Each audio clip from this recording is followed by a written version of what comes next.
Bendiciones, queridos hermanos. Seamos bienvenidos a este humilde espacio en donde meditamos la bendita y santa palabra del Señor.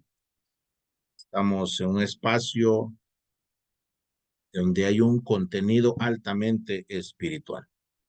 Vamos a darle continuación a las meditaciones que hemos estado trayendo en la primera epístola del apóstol Pablo a los tesalonicenses. Recién estamos iniciando y estamos en el capítulo número 1, en la epístola del apóstol Pablo, el capítulo número 1.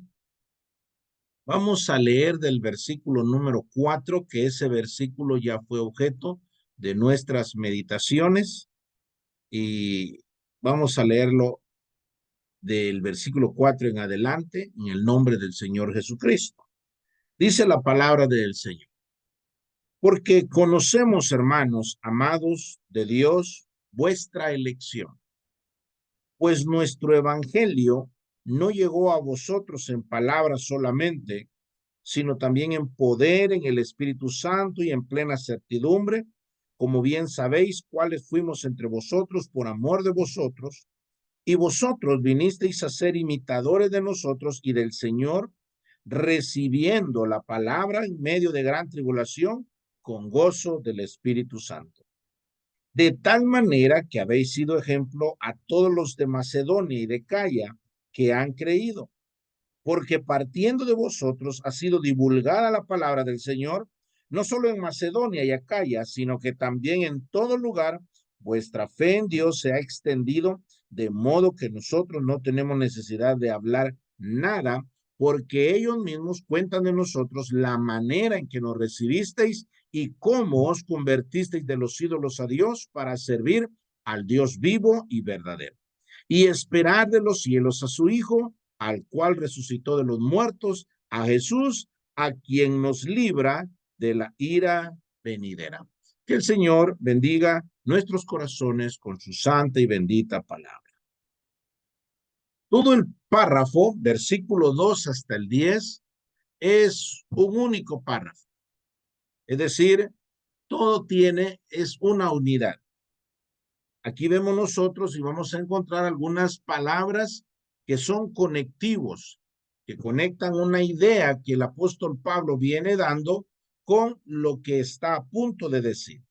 Dice el apóstol Pablo que él da siempre gracias a Dios por todos los tesalonicenses, haciendo memoria. Es decir, da gracias al hacer memoria de los hermanos tesalonicenses, acordándonos. Es decir, el apóstol Pablo se acuerda de ellos, tanto de todo lo que el apóstol Pablo vio cuando entró el evangelio ahí en la ciudad de Tesalónica, como del informe que Timoteo le llevó al apóstol Pablo de la situación que estaban pasando o que continuaban pasando los hermanos de Tesalónica. Y luego dice, porque conocemos, ese es otro conectivo, porque conocemos, hermanos amados de Dios, vuestra elección.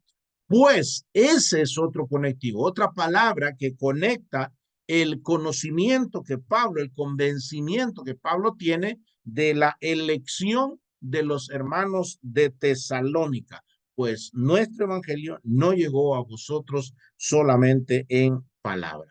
En el versículo 8 dice, porque habiendo de vosotros, partiendo de vosotros, ha salido divulgada la palabra del Señor. Y esperad, son conectivos que el apóstol Pablo va utilizando.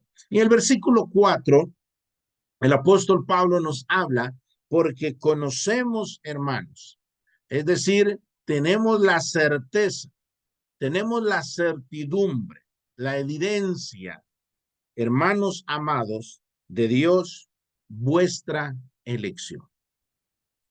Esta elección son extremos a los cuales los hombres han llegado, no es aquella famosa elección que dice la doble predestinación. Es decir, Dios marcó de antemano, dicen algunos, marcó de antemano a los que se habrían de salvar y marcó de antemano los que se habrían de perder.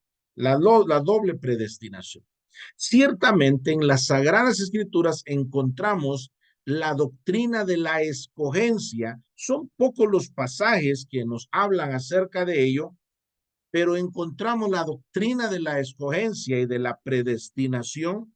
Eso es evidente, pero no tiene nada que ver con el criterio que algunos hombres y alguna corriente de interpretación tienen, que han llevado al extremo esta doctrina a tal punto de caricaturizar a Dios, de presentar a Dios no como lo que Él es, como lo que Él es.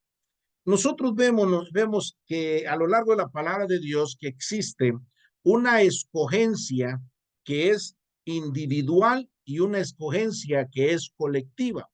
La escogencia individual siempre es para un servicio, siempre es para un servicio. Por ejemplo, a Jacob amé y a Esaú aborrecí. Esa expresión Esaú aborrecí no significa que Esaú quedaba fuera del plan de salvación. En realidad, el texto es bien claro en decirnos que el mayor servirá al menor. Es un asunto de servicio, es un asunto de un privilegio que iba a tener Jacob, pero que no iba a tener Esaú. Y en este caso, vemos nosotros también otro ejemplo de una elección particular, como por ejemplo Jeremías, dice la palabra de Dios que el Señor desde que estaba en el vientre de la madre lo había santificado como profeta. El apóstol Pablo dice también que desde el vientre de su madre el Señor lo apartó a él para que él dé a conocer este misterio precioso. Y existe la elección colectiva. La elección colectiva podemos citar como ejemplo Israel, de quien según la carne, dice el apóstol Pablo en la epístola a los Romanos, según la carne vino el Cristo. Entonces se refiere a muchos privilegios que habría de tener Israel, como por ejemplo fue el depositario de las Sagradas Escrituras, de la ley, fue el depositario de la piedad. Él tenía que ser luz a las naciones, él tenía que hacer todo eso en el tiempo pasado, en el Antiguo Testamento. Otro ejemplo muy claro que es la iglesia, de ejemplo de elección colectiva, es la iglesia. De hecho, los escogidos es un nombre, un título para la iglesia.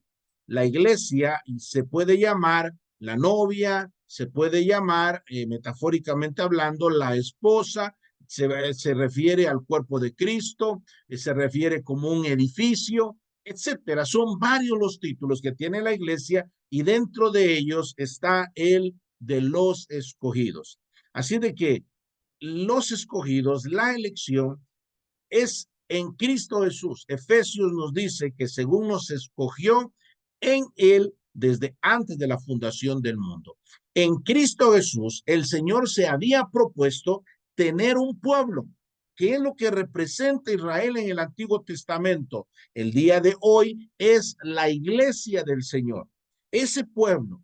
Y la predestinación es que el Señor a esos que conoció a la iglesia, el Señor le marca un camino desde antes de la fundación del mundo. Es decir, el Señor ya había marcado el camino que iba a pasar la iglesia, es decir, que iba a pasar los escogidos.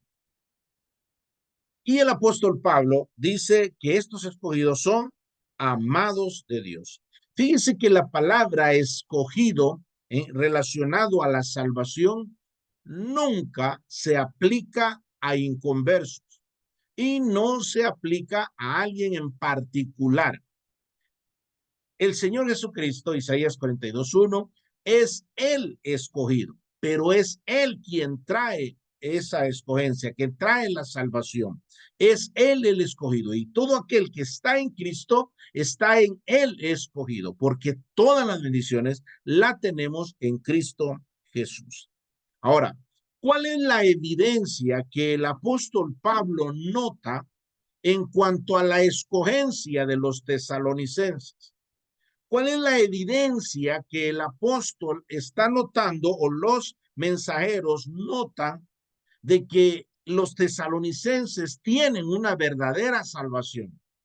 Que los tesalonicenses tuvieron una verdadera conversión, que los tesalonicenses tienen esta escogencia, pertenecen a el pueblo del Señor.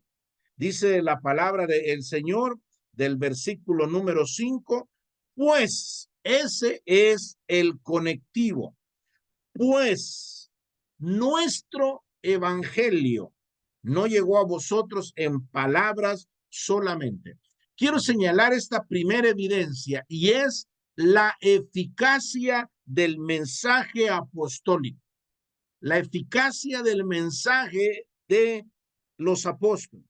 Dice, nuestro evangelio no llegó a vosotros en palabras solamente, sino también en poder, en el Espíritu Santo y en plena certidumbre, como bien sabéis cuáles fuimos entre vosotros por amor de vosotros.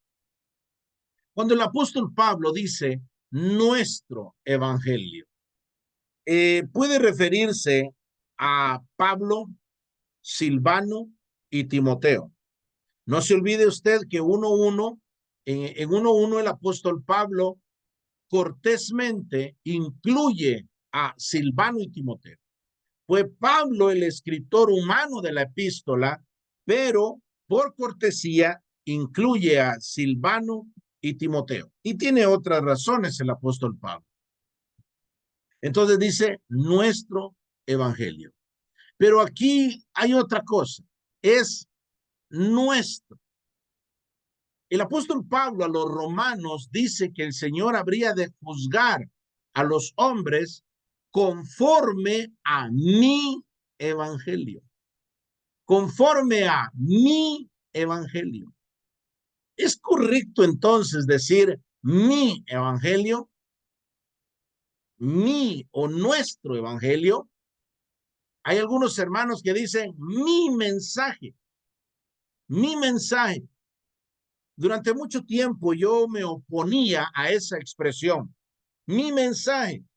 Pero cuando entiendo estos pasajes, cuando me doy cuenta de estos pasajes, entonces me caí en la conclusión de que es aceptable. Mi mensaje, bueno, sigue siendo el mensaje de Dios. Sigue siendo el mensaje de Dios. Mi evangelio, nuestro evangelio, sigue siendo el evangelio de la gracia. No es otro evangelio. Sigue siendo el evangelio de Dios, el evangelio en Cristo. Sigue siendo el evangelio que trae la salvación, que pregona la salvación por medio de la fe en Cristo Jesús. Sigue siendo ese mensaje. Ahora, cuando Pablo dice conforme a mi evangelio, cuando dice nuestro evangelio, es válido porque el apóstol Pablo estaba tan comprometido con el evangelio, estaba tan comprometido con el mensaje, que estaba tan comprometido con Dios que se apropió del evangelio. El evangelio era algo suyo también. El evangelio no solamente había conquistado a Pablo, sino que Pablo había adoptado el evangelio, había tomado el evangelio. Y hermanos, eso debe suceder en todo creyente en Cristo Jesús. Que el evangelio le ha conquistado, le ha llegado, pero él adopta en el evangelio. Él cree en el evangelio. El Señor le ha conquistado, pero el Señor, el creyente, toma al Señor Jesucristo, adopta al Señor Jesucristo. De tal manera que, según Gálatas capítulo 2, versículo 20, con Cristo estoy juntamente crucificado, ya no vivo yo, sino Cristo vive en mí, lo que en la carne vivo, lo vivo en la fe del Hijo de Dios, el cual me amó y se entregó a sí mismo por mí. Porque se ha posesionado, es suyo el Señor Jesucristo. Yo le soy de él y él es mío. Igual con el evangelio. Pues nuestro evangelio. Dice, no llegó a vosotros, es decir, a los tesalonicenses, en palabras solamente, porque ciertamente llegó con palabras. Ciertamente llegó con palabras. Para predicar el evangelio, tiene que hacerse con palabras. Claro, yo entiendo y lo he repetido, el hermano Donoso solía hablarnos acerca del evangelio mudo. ¿Cuál es el evangelio mudo? Aquel que se da sin palabras, pero eso es a través de nuestra conducta, de nuestro testimonio. Entonces, ese evangelio mudo va a respaldar nuestro evangelio, es decir, nuestra predicación, va a respaldar cuando nosotros estemos utilizando las palabras para hablarle a las personas. Pues nuestro evangelio no llegó a vosotros en palabras solamente, sino en poder, sino en poder.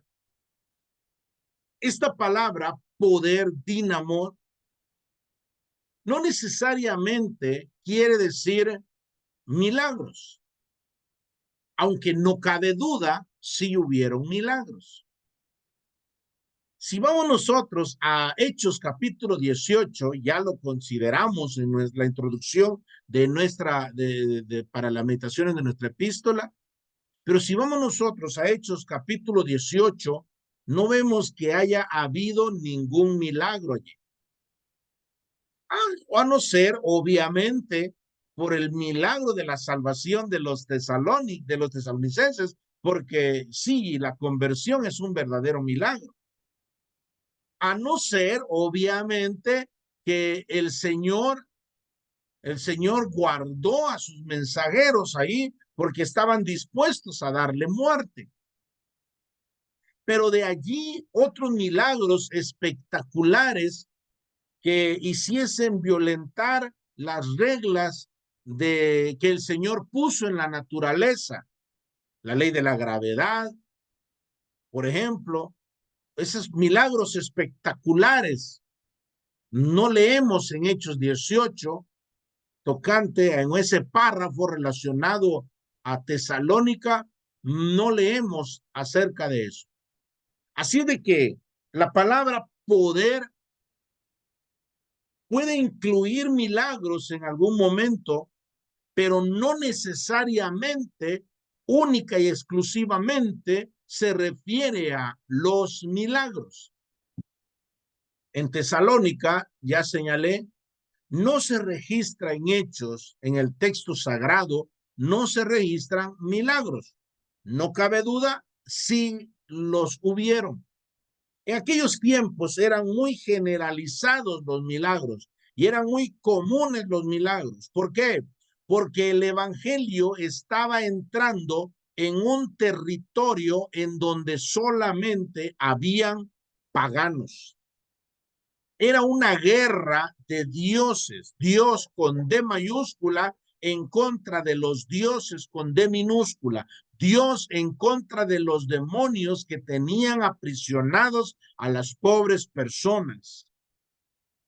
Esa era una batalla. Entonces el Señor entraba respaldando a sus mensajeros con milagros y verdaderos milagros. Verdaderos milagros. Así de que el evangelio dice que entró con poder. Probablemente sí hubieron milagros ahí en Tesalónica. Probablemente, el texto no nos lo dice, pero es muy probable por la época en que se encontraban y que eran tan comunes los milagros en aquellos tiempos. Por alguna razón, el escritor divino, el Espíritu Santo, no permitió que Lucas lo dejase escrito. Pero dice que la palabra llegó a ellos con poder. Es decir, Dios estaba respaldando el mensaje de los misioneros.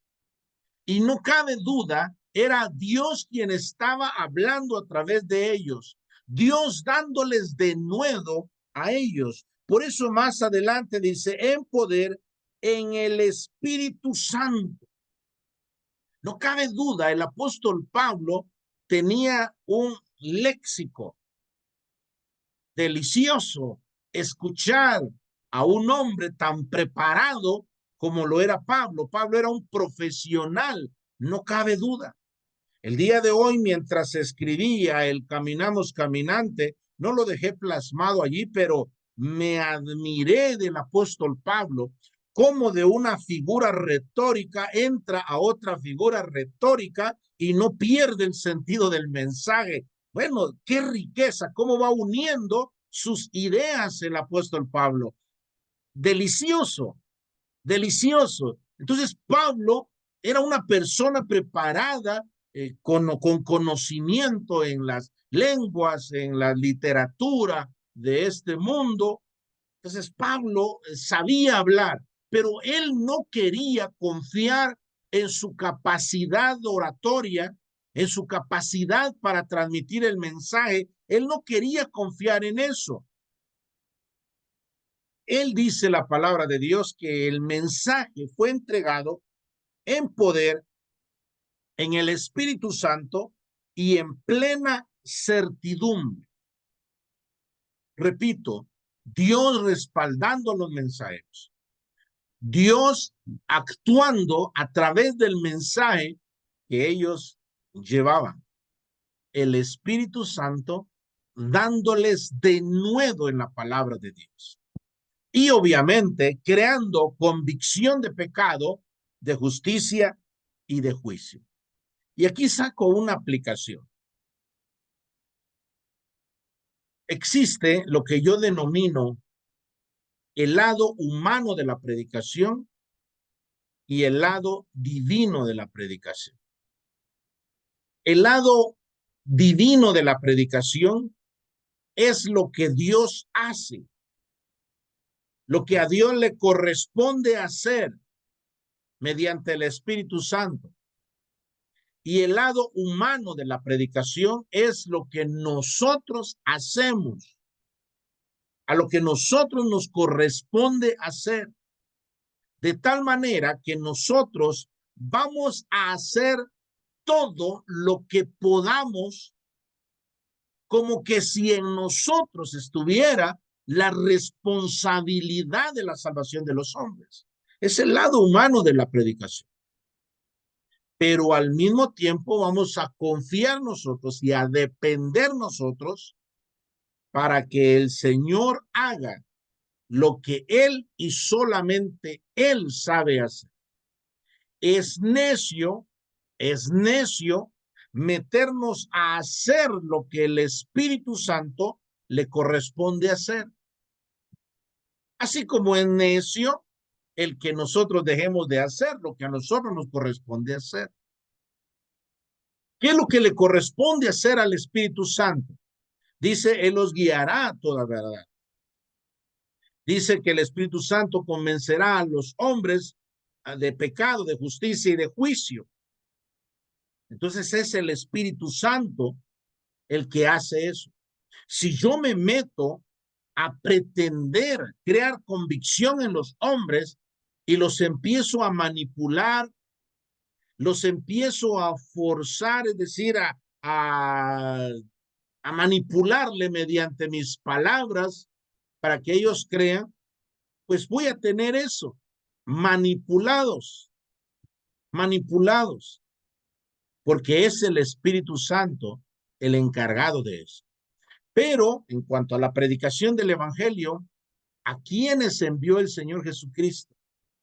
He ahí el lado humano de la predicación. ¿Quién debe de esforzarse? ¿Quién debe de predicar? Dice el Señor Jesucristo, fórzalos a entrar.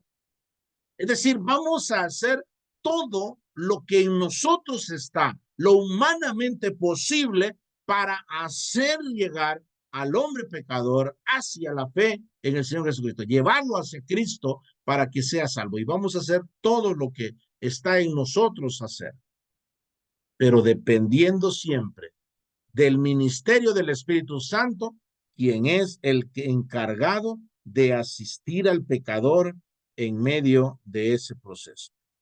Cuando el Espíritu Santo crea convicción de pecado, justicia y juicio, no se crea que ya está salvado el hombre. No se crea que ya está salvado el hombre. Dios ha hecho todo en Cristo Jesús.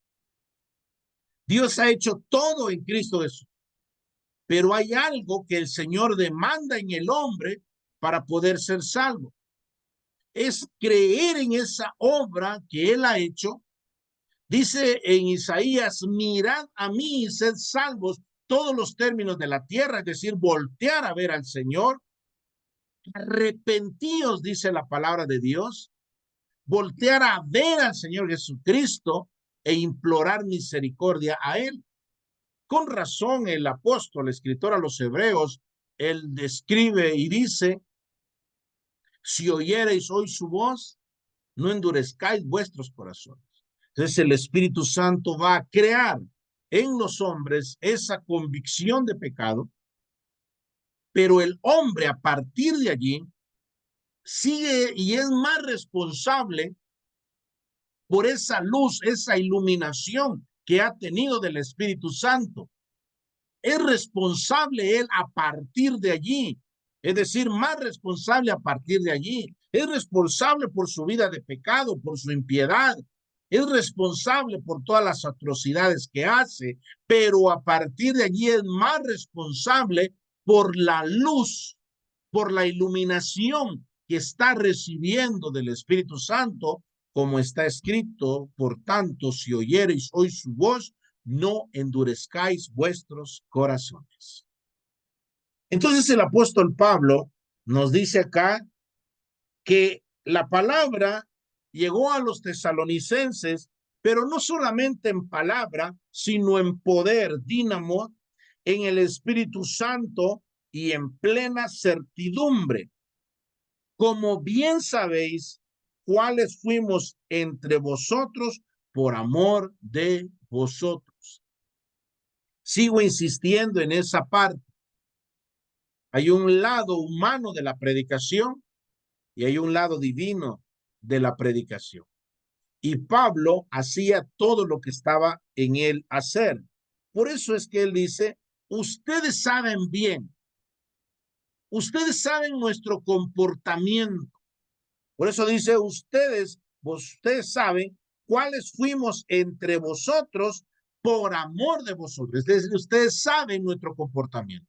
Nosotros predicábamos el evangelio, les anunciábamos el evangelio, pero también nosotros también les demostrábamos cómo se vive en el evangelio.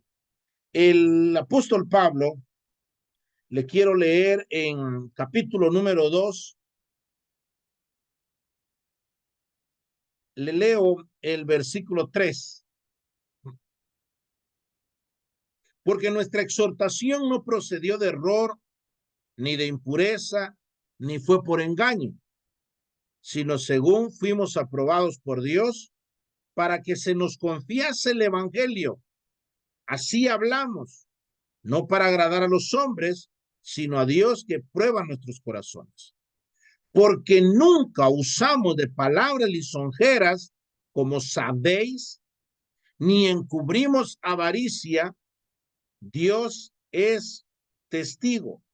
Ni buscamos gloria de los hombres, ni de vosotros, ni de otros, aunque podíamos seros carga como apóstoles de Cristo. El apóstol Pablo, cuando habla de sus intenciones, cuando él habla de las intenciones internas, el apóstol Pablo dice, Deus Marcos, es decir, Dios es testigo.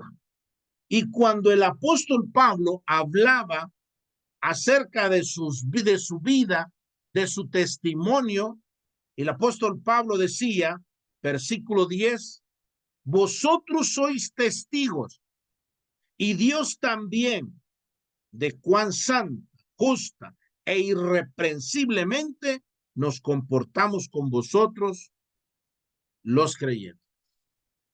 Entonces, si usted se da cuenta, cuando el apóstol Pablo dice, como bien sabéis cuáles fuimos entre vosotros, por amor de vosotros. El apóstol Pablo se está refiriendo al testimonio del apóstol Pablo, con el cual era respaldado su mensaje. Pero el mensaje del apóstol Pablo era respaldado por el Espíritu Santo, por Dios, dándole poder, Espíritu Santo, en plena certidumbre, que eso es Dios, pero por otro lado, era respaldado por el testimonio del apóstol Pablo, y de eso él era responsable. Vemos otra evidencia de la salvación de los tesalonicenses, o de la elección, de la escogencia de los tesalonicenses, versículo 6. Y vosotros vinisteis a ser imitadores de nosotros y del Señor, recibiendo la palabra en medio de gran tribulación, con gozo del Espíritu Santo. El efecto de la palabra en los tesalonicenses. Por un lado, la eficacia del mensaje apostólico dentro de los tesalonicenses. Y ahora vemos nosotros el efecto que causó el mensaje entre los tesalonicenses. Dice la palabra de Dios: vosotros vinisteis a ser imitadores de nosotros y del Señor, recibiendo la palabra en medio de gran tribulación, con gozo del Espíritu Santo. ¿Qué significa eso de recibir la palabra? Recibir la palabra. En el Evangelio, según Juan, el evangelista Juan, capítulo número 1, dice el versículo 11: a los suyos vino y los suyos no le recibieron, mas a todos los que le recibieron, a los que creen en su nombre, les dio potestad de ser hechos hijos de Dios. Algunos le llaman a esto como el aceptar al Señor Jesucristo como el único y suficiente Salvador de su alma. Dice que los tesalonicenses recibieron la palabra, recibieron al Señor, confesaron al Señor Jesucristo como el único suficiente Salvador de su alma, como el Señor de sus vidas. Ellos recibieron la palabra, pero ellos la recibieron de una manera, diríamos nosotros, anormal. No sé si fue aquí en estas meditaciones o en alguna otra predicación que el Señor me concedió decir que desde el punto de vista humano, el evangelio era una empresa para ir al fracaso. Desde el punto de vista humano, el evangelio era una empresa para ir al fracaso, es decir, debut y despedida. Entraba y ahí finalizaba. No tenía de dónde crecer, porque los gentiles, para ellos era tropezadero el evangelio. Para los judíos era una blasfemia el evangelio.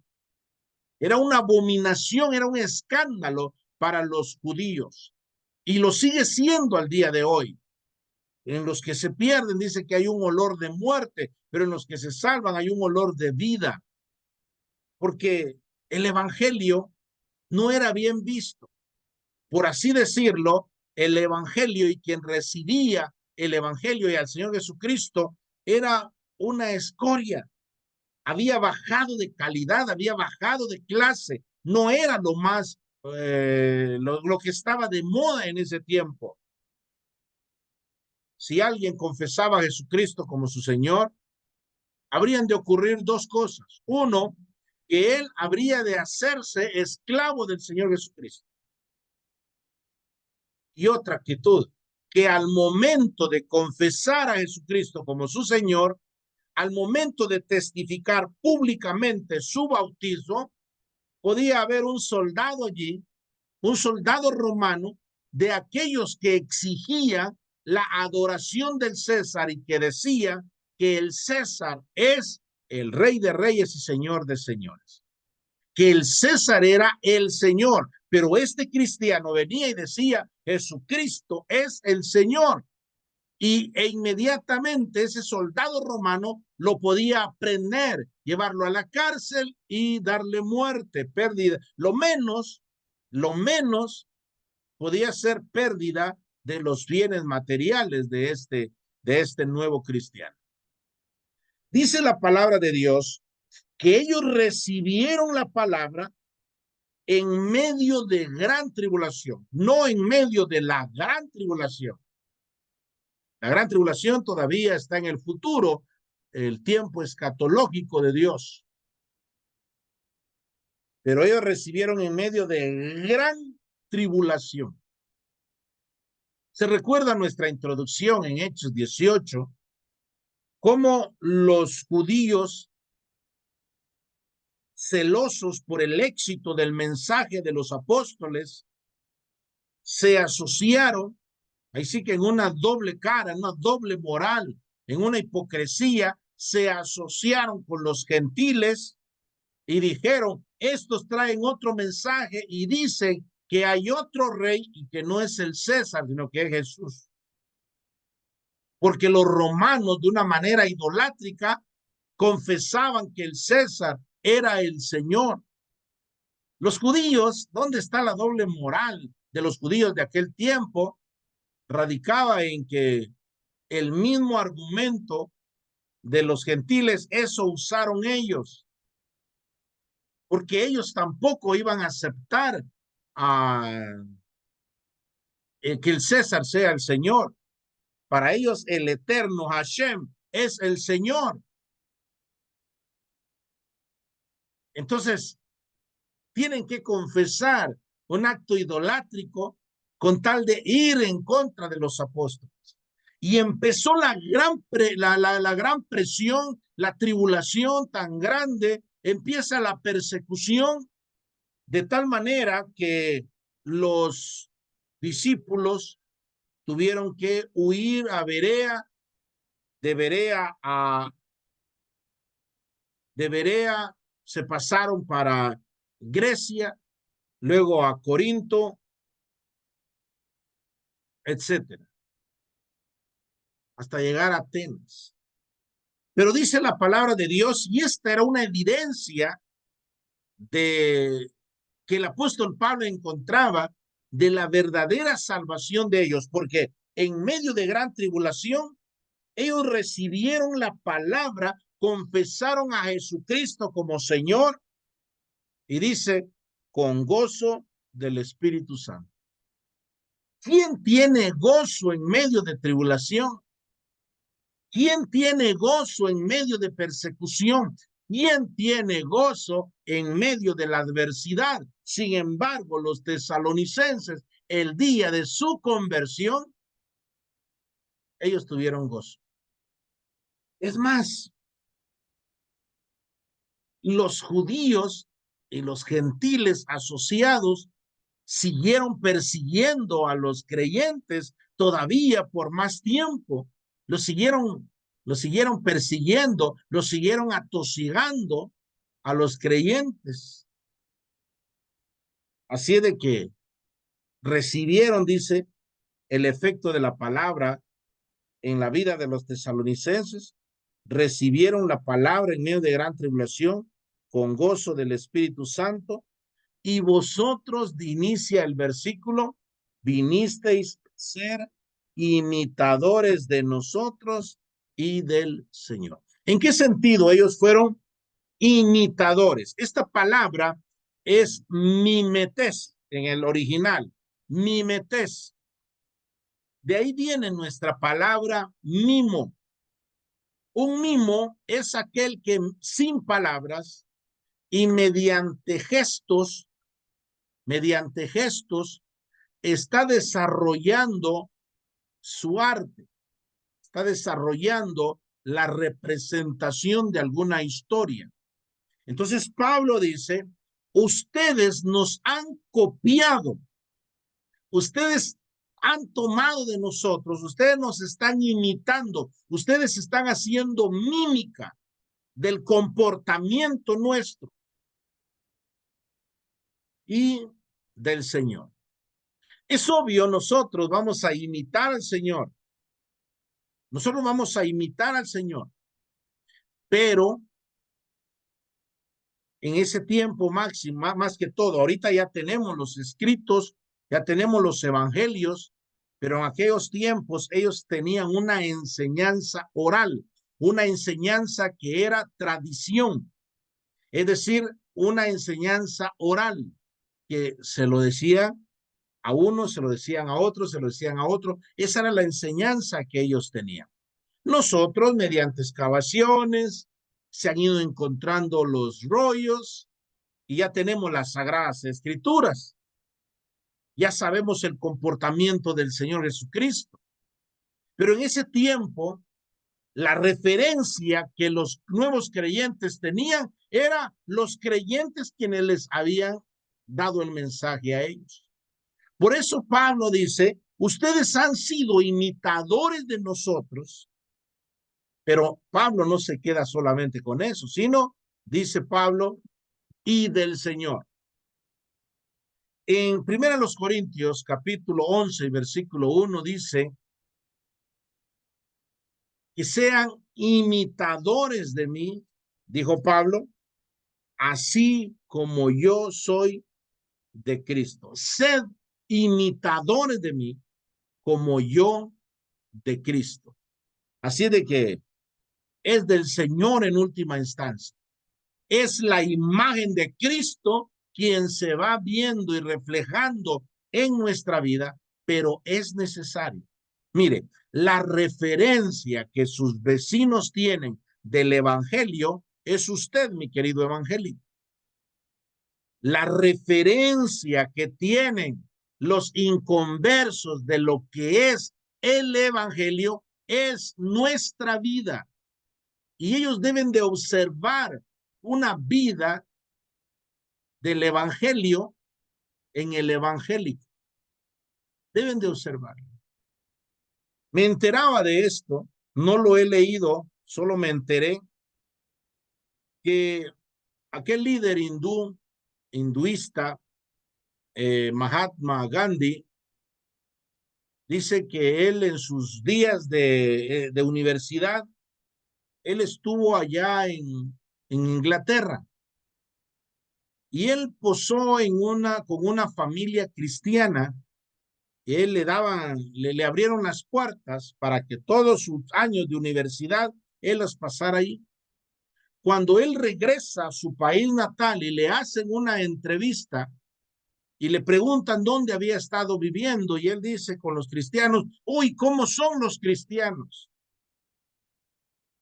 Y dice que el hombre menciona, si los cristianos supieran cómo es Cristo, ellos vivirían de otra forma. No sé qué testimonio le dieron a él. No sé qué es lo que vio el hombre de estos cristianos, pero es necesario que nosotros seamos imitadores de Cristo y seamos reflejadores, reflectores del Señor Jesucristo, de tal manera que los hombres puedan imitarnos a nosotros. Y vosotros vinisteis a ser imitadores de nosotros y del Señor Jesucristo. Pero al mismo tiempo que los tesalonicenses tomaron ejemplo de los apóstoles, los tesalonicenses fueron modelo para otros. De hecho, hay algunos que han nombrado a esta epístola como la iglesia modelo. La iglesia modelo, y esa iglesia modelo porque ellos sirvieron de tipo, de ejemplo para otras iglesias. Versículo 7. De tal manera que habéis sido ejemplo a todos los de Macedonia y de Acaya que han creído. Ustedes han sido ejemplo para los demás, las demás asambleas. Ellos están interesados en el comportamiento de ustedes. La iglesia de Macedonia, por ejemplo, la iglesia de Acaya, la asamblea de allá, ellos están encantados. Y luego pasa Pablo a explicar por qué. Porque da otras razones el apóstol Pablo. Porque uno, partiendo de vosotros ha sido divulgada la palabra del Señor, no solo en Macedonia y Acaya, sino que también en todo lugar vuestra fe en Dios se ha extendido, de modo que nosotros no tenemos necesidad de hablar nada. Fíjese que aquí se está repitiendo la misma historia que vieron los tesalonicenses en los apóstoles. Se repite la misma historia de lo que otros de otras ciudades están observando en ellos. Ellos fueron a pregonar el evangelio. Ellos salieron predicando el evangelio. No nos olvidemos cómo en medio de gran tribulación, pero con gozo en el Espíritu Santo. Ellos recibieron la palabra, sí, pero también dice que ellos fueron a predicar el evangelio, porque partiendo de vosotros ha sido divulgada la palabra del Señor, no solo en Macedonia y Acaya, sino que también en todo lugar vuestra fe en Dios se ha extendido. A tal punto de que nosotros decimos, fíjense que en la ciudad de Tesalónica, así decían inmediatamente, hemos enterado. Es más, han venido mensajeros acá, vienen de allá misioneros para estos lugares. Ellos han predicado el evangelio. Fíjense que los de allá, sí nos enteramos que en medio de gran tribulación, ustedes también padecieron tribulación allí, pero allí recibieron la palabra. Es decir, daban testimonio de ellos las personas porque los de Tesalónica les fueron a dar testimonio a otras gentes, a otras gentes. De modo que nosotros no tenemos necesidad de hablar nada. Pero mire usted qué otra cosa hablaban estos hermanos de Macedonia y Acaya y en cualquier lugar. Versículo 9. Porque ellos mismos cuentan de nosotros, es decir, los de Macedonia y Acaya contaban de los apóstoles cómo nos recibisteis y cómo os convertisteis de los ídolos a Dios para servir al Dios vivo y verdadero.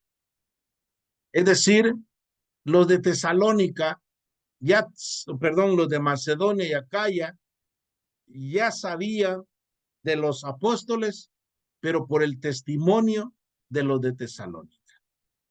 Ellos mismos cuentan de nosotros, de la manera en que nos recibisteis cuando estuvimos en Tesalónica, pero lo más importante, cómo os convertisteis de los ídolos a Dios para servir al Dios vivo y verdadero y esperar de los cielos a su Hijo, el cual resucitó de los muertos, a Jesús, quien nos libra de la ira venidera.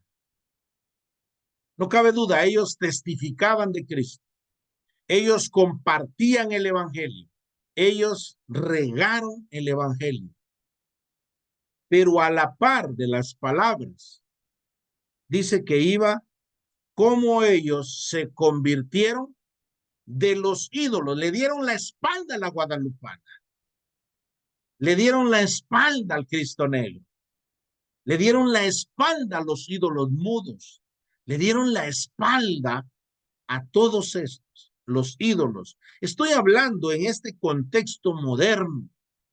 En aquel tiempo es obvio que eran otros dioses, no los dioses que hoy tienen. No, aunque digan veneramos nada más, es una adoración, es una latria la que ellos hacen. Igual, es un asunto de semántica nada más. Pero ellos le dieron la espalda para voltearse hacia el Señor. Esa es la conversión. Es darle la espalda a aquello a lo que antes le dábamos el frente y es darle el frente a aquello que antes le dábamos la espalda. Es rechazar ahora aquello que amábamos y admirábamos y adorábamos y es ahora amar lo que antes rechazábamos y aborrecíamos, que es a nuestro Dios.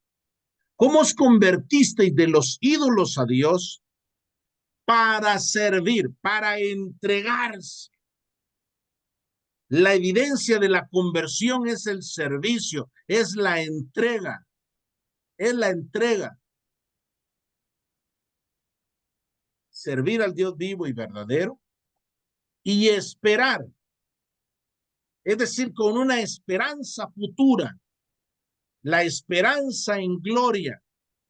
Los tesalonicenses eran constantes en la esperanza. ¿Cuál es esa esperanza? La venida del Señor Jesucristo. Señalábamos en cuando meditábamos el versículo 2 y 3, cómo están los tres tiempos de la salvación acá. Hemos sido salvados de la condenación del pecado.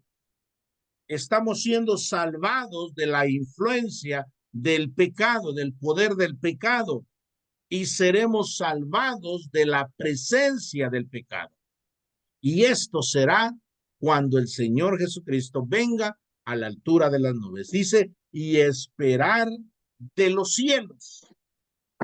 Dicen los ángeles, dijeron,